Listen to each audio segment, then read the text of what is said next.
Speaking of doing your job well, man, I'm not gonna lie, man. I am not gonna lie. Um, I've been writing about MMA for some years, and you try to be impartial all the time. You try to be, but if you're writing about a sport, you're probably a fan of it, and if you're a fan of it, you're probably a fan of certain people, right? Mhm. But you try to keep it a little bit on the wraps and the writing and stuff like that. Um, but I really love Chris Cyborg. Mhm. I do. Um, but what happened at first and foremost, let me say this. I don't think there's any question at all that Amanda Nunes is now the greatest female mixed martial artist in the history of the sport. Um, I think it's indisputable. Can I address that before we move on? Because I really do want to talk about the fight, but this is kind of a separate topic. Yes. I don't personally disagree with you, Hmm. but Cyborg has a great point. Hmm. How can I sit up here and win for over a decade, Hmm. 13 years, lose Hmm. one fight, and all of a sudden she's the greatest? Because she beat you, and I understand and that, but because she's you like, hadn't let fought. me get her again. Yeah. She's saying, let me get her again, and it'll be different. And I think that she has a right to feel that way, which She is does. why I don't want to hands down categorically give it to Nunez, even though, as we will get into on this discussion, I agree with you. Even though I think it might be true, I think Cyborg deserves another fight to prove that it's true. Absolutely. I don't And dispute I that at think we all. don't have enough evidence officially, even though my opinion is what you said. I think Nunez is the best. I think we don't have enough evidence to say that Cyborg is, according to Cyborg's arguments, that Hmm. that she is not still the best. Like she can still claim off night, she caught me. Let me correct it. I'll prove I'm better than her. And Yeah. hypothetically, and this is my point, if she were to beat Nunez, then she'd be right. And if that's Yes. the case, then we don't have enough evidence. If she fights Nunez again and beats her, she has every right to say that now there's a discussion to me. If she fights Nunez in a rematch, which I totally think she deserves, Yeah. just regardless of what Dana White's saying. But I totally think she deserves a rematch. And if she were to win, then now their series is even. Yeah. Because I think it comes down to them. I think they're the only two that are in the discussion A at hundred this percent. point. They're the only two. So to me, since they're the only two that are in the discussion, it comes down to their head-to-head meetings. And if Mm-hmm. you consider Amanda Nunes hadn't fought above 135 pounds with the UFC against any of these top competition, and she comes up 10 pounds and slays the dragon. To me, it unless Cyborg can beat her, then for now, for now, I'm not saying when I say that Amanda Nunes is the greatest female mixed martial artist of all time, that's not a end all be all statement because it's not over. It's not done with any finality because neither of their careers is done, Right. right? But as of right now, Amanda Nunes is the greatest. I mean, you got to look at resume. She's the only female mixed martial. I think she's the only only UFC fighter in history to have 4 wins over current or former champions. She knocked out Ronda Rousey in 48 seconds. Mm-hmm. She defeated Misha Tate. She beat Valentina Shevchenko twice. And now you knock out Cyborg in 51 seconds? So let's talk about what went on in the ring for a second. So Yeah. here was my thing coming in. Now, were you surprised? Because I was not surprised. I was flabbergasted, shocked. Let me Now, tell you why I wasn't surprised. here's Okay. okay. Let me say this. Here's why sometimes knowing too much makes you closes your mind. Okay. You know what I'm saying? And so, in retrospect, am I surprised? No. Um, when I think about it, does it make sense? Yes. But before having the result in front of me, the thought of that is like, no way. You just because if you're a person you followed the sport all this time, you've written about it, all this different stuff. You see this person who hasn't lost, who's mowed down everybody, who's 10 pounds heavier than somebody else, who hasn't fought at this weight, who I've seen dominated. I've seen Amanda Nunes dominated. Kat Zingano dominated Amanda Nunes, dominated her, busted her face all up, ground and pound from the top. So you see those images, and that goes into your head, and you're like, okay, I see a piece of, but styles make fights. And that was a long time ago too. She's a better fighter than she was. She's a much better fighter than she was then, and much more confident. But styles make fights. Yeah. Right? Styles make fights. And what I think we found out is that I don't know that you can beat Amanda Nunes if you don't take her down. Okay, so let me get into it a little bit.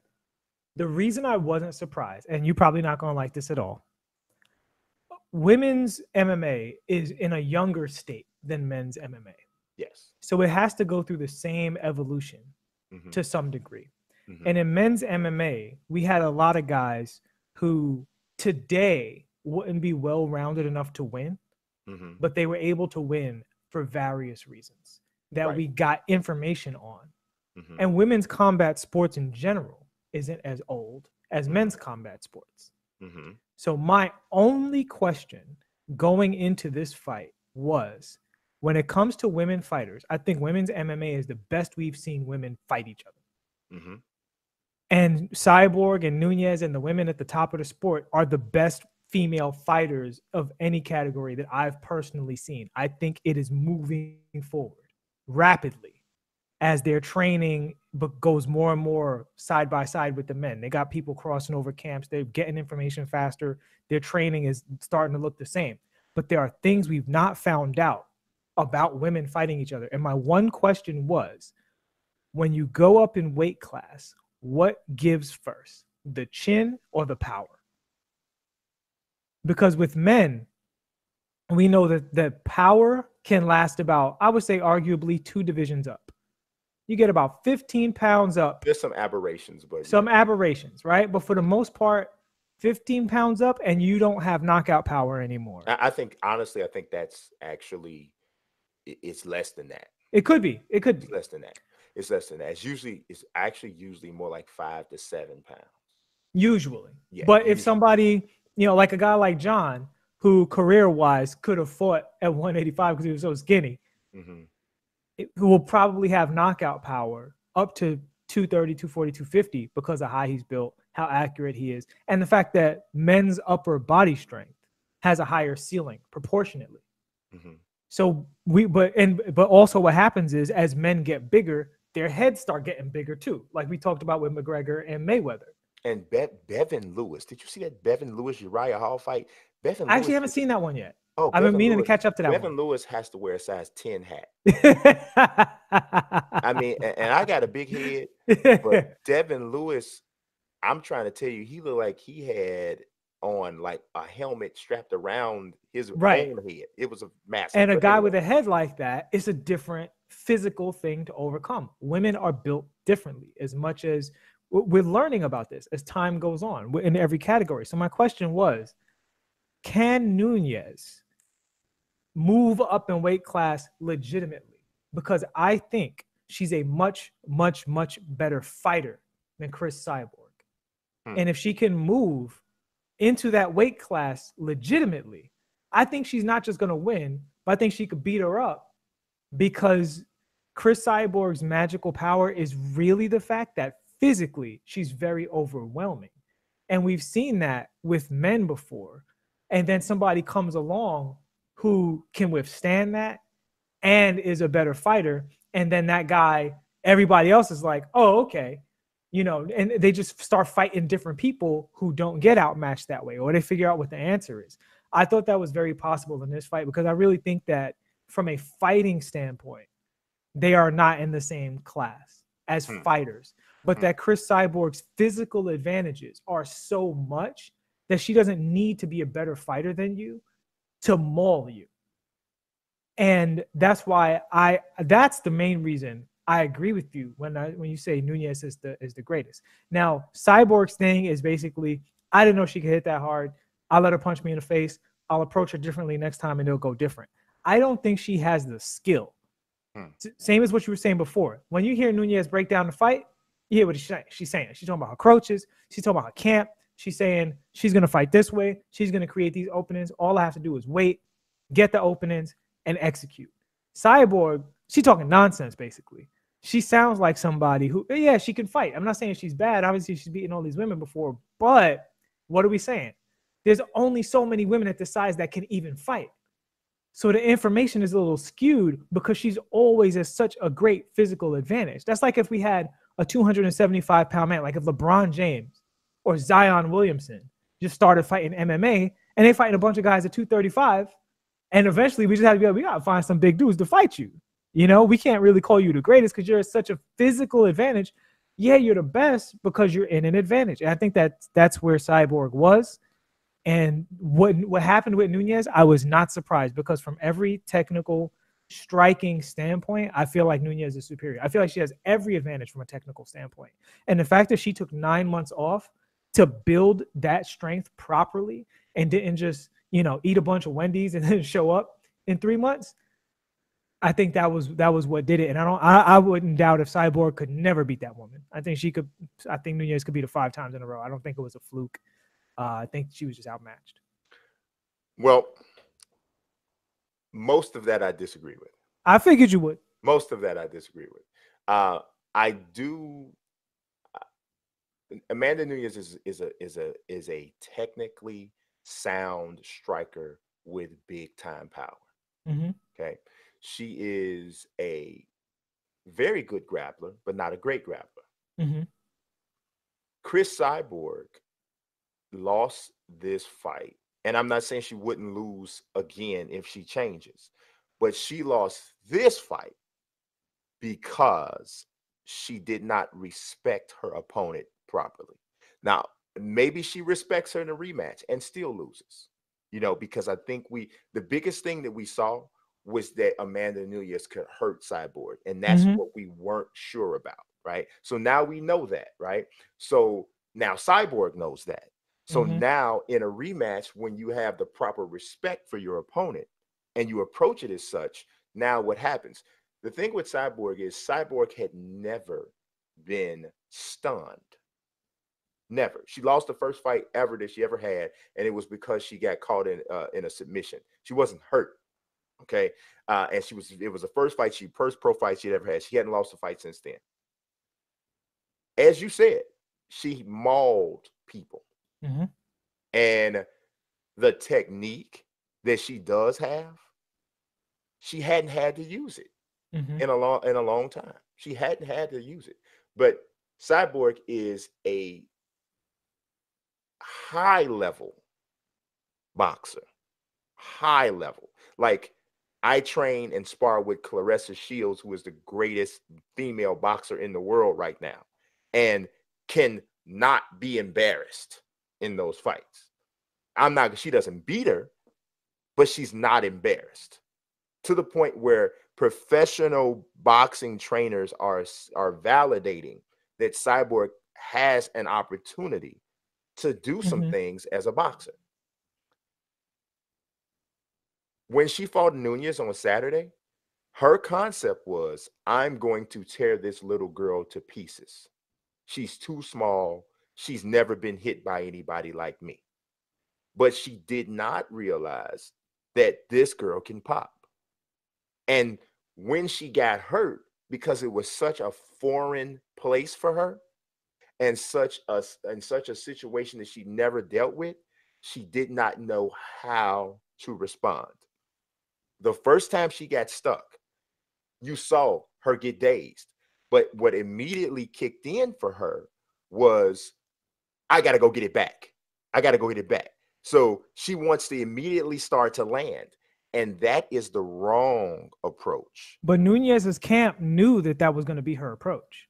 And I so it wasn't a reaction. It was a game plan. Oh, I'm sure. I'm sure. And it's not an illogical thought. If you smack a bully in the mouth, usually the first time a bully gets hit back really well and really good, it shuts them down. or it makes them go into a more vulnerable state, and whatever that looks like. And I'm not calling Cyborg like a bully in real life, Yeah, but I know in what you a mean. cage, Overwhelming she's people. Yeah. overwhelming people. And she didn't know what to do when she got hurt. And instead, you left yourself more open, because what Amanda Nunes did was she honed in on a very simple concept. Cyborg likes to throw winging hooks. She doesn't throw straight shots as much. She depends everything almost on power shots lately. Now, that wasn't the way it started, but that's where she ended up, because she was mauling people. She was taking a couple straight shots from people. Like Holly Holm landed some jabs and straights, but Holly couldn't hurt her. So Cyborg has gotten accustomed to, just let me get in punching range. And once I get in punching range, you cooked. But now you're fighting somebody that you can't oversimplify the approach. And I think by the time she realized that, if she ever realized that, the fight was already over. So I'm not 100% sure that in a rematch, Cyborg makes it any different. But I am saying that the way this fight went down, it was over so fast that I'm not ready to say Cyborg can't beat her in a rematch, but you can't take the victory away from Nunes. She did what she was supposed to do. She knocked her out in 51 seconds. And all credit goes to her. This was not a fluke. Two people got in a cage and one person smashed the other. There's no fluke in that. She didn't. Well, and the reason I differentiate, because sometimes people just get caught. I don't feel like Chris Cyborg just got caught, because if you look at the fight, Cyborg is throwing wild punches. Nunes is moving, looking at her face, and then putting it right where it belongs. She's extremely accurate as a puncher. She always has been. She always has been that. And accuracy. I don't think Chris Cyborg can punch with her. You know, I put it like this: power-wise, I still think Cyborg's a harder puncher. The thing of it is, she didn't land. Right. So that's the thing. But here's the thing: Cyborg has to go back to basics with this. But what we don't know is what is the psychological impact of having lost this fight in this way. Well, she seems fine. And I wrote that. I wrote that. I said she seems fine, but only she knows what's really going on in there. Francis Ngannou's, I sat and talked in front of Francis Ngannou after he lost to Stipe Miocic, and I interviewed him ahead of his fight with Derek Lewis, and he seemed fine. Mm-hmm. I mean, he was confident. I asked him about another fight on the card. He got offended, said you should be asking him about his fight, and this, that, and the third. He seemed fine. But when he got in the cage, he was super tentative. Yeah. And later on, he admitted the loss bothered me. Yeah, it didn't get to him until he got in the ring. That's probably what happened. And only he knows. Yeah, you get inside that octagon, you see that crowd, you smell them smells, and then it comes back to you. And it comes back. And you could be right about Cyborg. She could get in there and get that PTSD, especially if she's facing off against the same woman. Yeah, and see, this is why combat sports is different than other sports, right? You know, if I lose by 45 points in a basketball game, we lost by 45 today. There's no fear. The fear factor isn't there. Like, we lost by 45 points. It's a basketball game. Nobody got hurt, you know. But in combat sports, when you get routed, the equivalent of a 45-point blowout in combat sports is a hospital visit. Yeah. You know what I'm saying? So it's like, yeah, it's a tough thing. But like I said, man, I don't think there's any question at all. Amanda Nunes is the GOAT at this point. I do think Cyborg could still have something to say about that in the future if she gets an opportunity. But right now, I think she's the GOAT. How could I be weak? I'm rather unique.